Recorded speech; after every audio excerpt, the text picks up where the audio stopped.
اور لوگوں نے اشاعرہ کے خلاف، امام ابو الحسن اشعری رحمۃ اللہ علیہ کے خلاف یہ جو بہتان باندھے ہیں، اس وقت کے سیاسی حالات کو بھی اس میں دخل تھا۔ سلطان تغرل کے زمانے میں جو سلجوقی تھے اور بڑے پختہ حنفی سنی، بڑی نیکی کے کام کرنے والے، ان کے زمانے میں عدل و انصاف تھا، اہل علم سے محبت تھی، علماء کرام کو بلاتے تھے، بڑے بڑے حنفی اور شافعی فقہا ان کے دربار سے وابستہ تھے، اور سلجوکیوں کی بنیاد اس نے رکھی تھی۔ سلطان تغرل ساری زندگی سوموار اور جمعرات 2 دن روزے رکھا کرتا تھا۔ انہوں نے ناصر بن اسماعیل کو بھیجا اور ترکی میں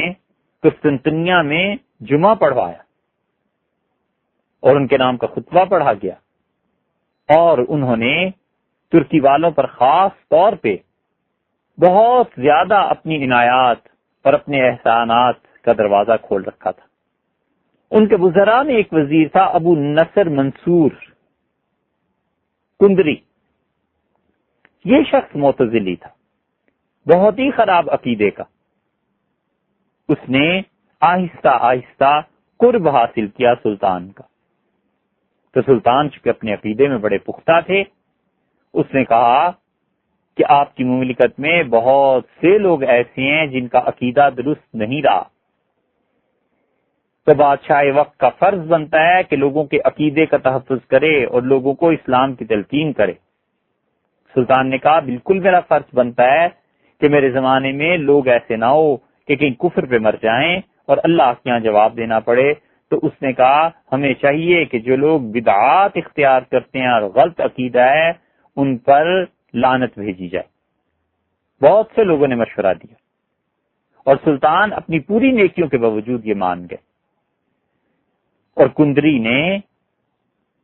سلطان کے اس حکم کو ذریعہ بنایا اور ایک سرے سے دوسرے سرے تک سلجوکیوں کے جمعے کے خطبوں میں اشعریوں پر لعنت بھیجنے لگے۔ معاذ اللہ کہ اشعریوں کا جو عقیدہ ہے اللہ کی لعنت ہو اس پہ۔ اور سلطان حکم تو اس نے دے دیا، لیکن اسے یہ نہیں پتا چلا کہ اس وزیر نے اس حکم کے ذریعے لوگوں میں کیا چیز آ کر شروع کر دی۔ اور وہی بات ہوئی جو شیخ سعدی رحمت اللہ علیہ نے لکھی ہے۔ سعدی نے بادشاہ کا قصہ لکھا اور انہوں نے کہا کہ شکار پہ تھا بادشاہ اور فوج والے ساتھ تھے، تو اس نے کہا نمک چاہیے۔ کھانے پہ بیٹھے ہوئے تھے، دسترخوان پہ نمک لایا گیا، تو بادشاہ نے پوچھا فوجیوں سے کہ نمک پیسے ادا کر کے لایا گیا ہے یا مفت میں؟ انہوں نے کہا حضور نمک کے پیسے کون لیتا ہے؟ تو اس نے کہا جاؤ اور جس گھر سے نمک لیا ہے انہیں پیسے دے کے آؤ۔ بادشاہ وقت اگر انڈا مفت میں کھا لے تو فوج مرغوں کو سیخوں پہ چڑھا لیتی۔ ہوا یہاں بھی یہی کہ وہ بادشاہ وقت نے اپنی طرف سے بڑی نیکی کی اور حکم دیا، اور وزیر نے کچھ سے کچھ آگے کر دیا، اور انہوں نے تکلیف اور تنگی اور مصیبت میں لوگوں کو ڈال دیا، اور اشاعرہ پر معاذ اللہ لعنت ہونے لگی۔ اور معتزلہ جو اس زمانے میں موجود تھے وہ اور کندری، ان سب نے مل کر یہ طے کر لیا کہ اشاعرہ اور اہل سنت کو ہر جگہ متہم کریں گے۔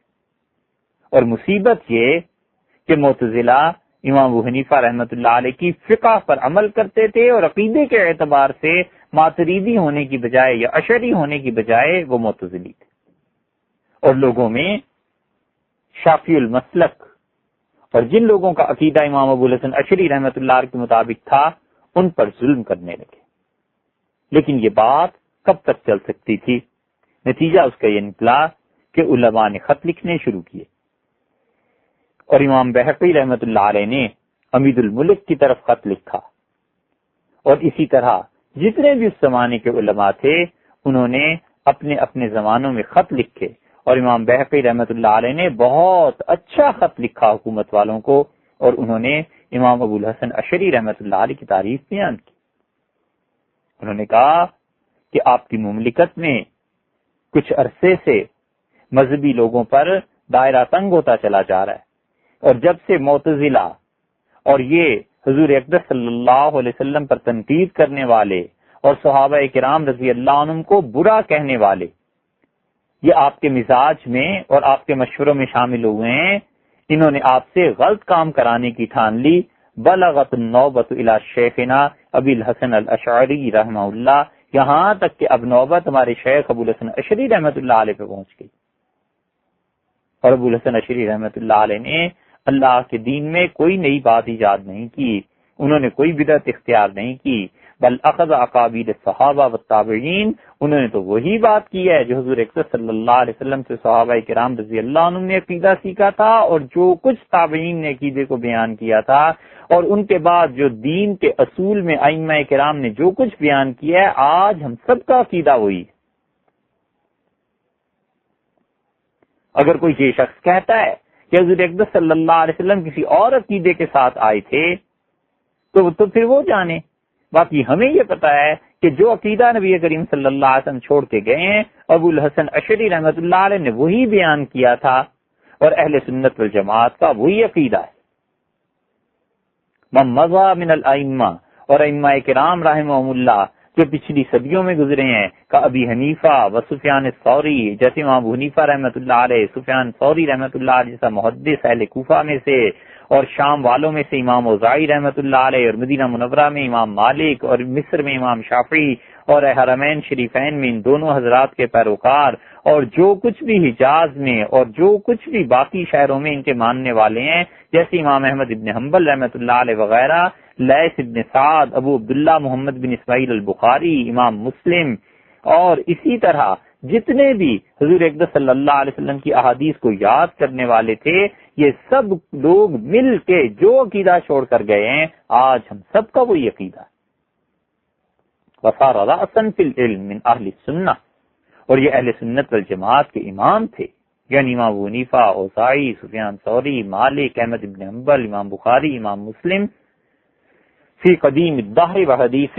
پچھلے زمانوں میں بھی یہ دین کے ستون تھے اور دین کے امام تھے، اور اس کے بعد کے زمانے میں بھی انہی کی تعلیمات ہیں جن پہ امت عمل کر رہی ہے۔ وَبِذَلِكَ وَعَدَ سَيِّدُنَا الْمُصْطَفَى صلی اللہ علیہ وسلم، اور اسی وجہ سے ہمارے نبی صلی اللہ علیہ وسلم، ہمارے آقا نے اس امت سے وعدہ کیا تھا، جو کچھ حضرت ابو ہریرہ رضی اللہ عنہ کی روایت میں آیا ہے کہ نبی کریم صلی اللہ علیہ وسلم نے فرمایا تھا، یبعث اللہ لہذہ الامت علی راس کل مئۃ سنۃ من یجدد لہا دینہا، اللہ تعالی ہر 100 سال کے بعد ایک ایسا آدمی پیدا کرے گا میری امت میں کہ امت میں جو کمی آ چکی ہوگی، یہ شخص اس کمی کو دور کر کے ان کے لیے دین کو نئی زندگی دے دے گا۔ تو یہ سب لوگ جن کا ذکر اے سلطان میں نے کیا ہے، یہ سب اپنے اپنے زمانے کے مجدد تھے، اور ان مجددین رحمہم اللہ نے جو دین چھوڑا، جو عقیدہ چھوڑا، اسی پہ ہم سب قائم ہیں۔ وَحِينَ كَثُرَتِ الْمُبْتَدِعَ فِي هَذِهِ الْأُمَّةِ، اب حال یہ ہو گیا ہے کہ اس امت میں بدعتیوں کی کثرت ہو گئی ہے، وَتَرَكُوا ظَاهِرَ الْكِتَابِ وَالسُّنَّةِ، اور انہوں نے اللہ کی کتاب اور حضور صلی اللہ علیہ وسلم کی سنت کو چھوڑ دیا ہے، وَأَنكَرُوا مَا وَرَدَ إِنَّهُ مِن صِفَاتِ اللَّهِ تَعَالَى، اور انہوں نے اللہ کی صفات کا انکار کرنا شروع کر دیا ہے۔ اللہ کی صفات جیسے حیات، قدرت، علم، مشیت، سمع، بصر، کلام، اللہ کی یہ ساری صفات ایسی ہیں جن کا انکار ان لوگ اب بدعتی کرنے لگے ہیں۔ اور ابو الحسن اشعری رحمۃ اللہ علیہ کا یہ ترجمان امام بہقی رحمۃ اللہ علیہ، اگلا جملہ ذرا غور سے سنیے، وہ کیا کہتے ہیں، وَجَحَدُوا مَا دَلَّ عَلَيْهِ، اور یہ ہمارے زمانے میں بدعتی جو بہت زیادہ ہو گئے ہیں، ان کے عقیدے گمراہوں کے ہیں، ما دلّ علیہ، اور جس پر دو چیزیں یعنی کتاب اور سنت دلیل بنتی ہیں، جس عقیدے پر انہوں نے کتاب و سنت کے خلاف اپنے عقیدے شروع کر دیے ہیں۔ من المعراج، یہ رسول اللہ صلی اللہ علیہ وسلم کی معراج کا انکار کرنے والے ہیں۔ سمجھے آپ،